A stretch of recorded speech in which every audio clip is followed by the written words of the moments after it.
মানুষের মনে সন্দেহের দানা বাঁধবেই বা না কেন? যেমন রেলমন্ত্রিত্ব পদ পাওয়া সত্ত্বেও যে ব্যক্তি রেলমন্ত্রিত্ব পদ ছেড়ে দিয়ে মুখ্যমন্ত্রী পদ নেওয়ার আশা গ্রহণ করেছিল বা আশা রেখেছিলেন, ওনার নামই হচ্ছেন মমতা বন্দ্যোপাধ্যায়।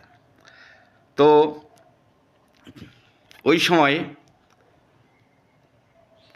বছরখানেক বা এক বছর পরেই কোনো একটা সময় এসেছিল প্রধানমন্ত্রীজির সঙ্গে বিনা সাংবাদিকে, কোনো সংবাদ মাধ্যম থাকবে না সেখানে, 15 মিনিটের বক্তব্য পেশ হয়েছিল।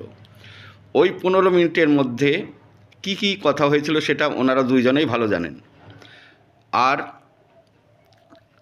ওই সময়ে যেটা সত্য সেটাই তুলে ধরছি, আমাদের পশ্চিমবঙ্গের বামফ্রন্ট সরকারকে হঠাতে বা গদিচ্যুত করতে সব বিরোধী দলরাই একত্রিত হওয়ার চেষ্টাও রেখেছিলেন। তখন মমতা বন্দ্যোপাধ্যায় কংগ্রেস করতেন, কংগ্রেস থেকে বিজেপির থেকে একটা ভাবনা সৃষ্টি হলো, যেটা করলে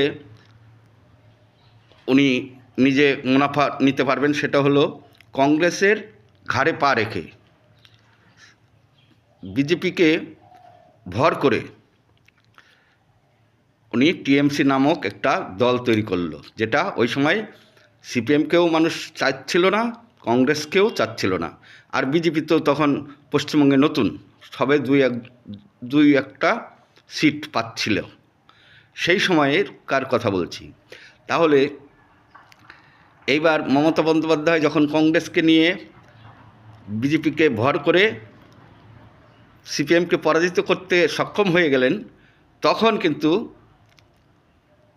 কংগ্রেসের ঘাড়ে বা মুখে চচ্চর করে মুতে দিলেন। ঠিক এই রকমটি হবারই ছিল। মানে যখন নিজে লঙ্কায় চলে যায় সে তখন রাবণ হয়, এইরকম উদাহরণস্বরূপ। তা ওনাকে এরকম অরাজকতা করে রাজ্য চালানো বরদাস্ত এখন যারা বিরোধিতা করতে ইচ্ছুক তারা একজোট হন, দেখবেন মমতা সরকার অটোমেটিক্যালি সেই যেইভাবে মুতে দিয়েছিল কংগ্রেসের ঘাড়ে, অথবা মইতে বা ওই ছাদে উঠে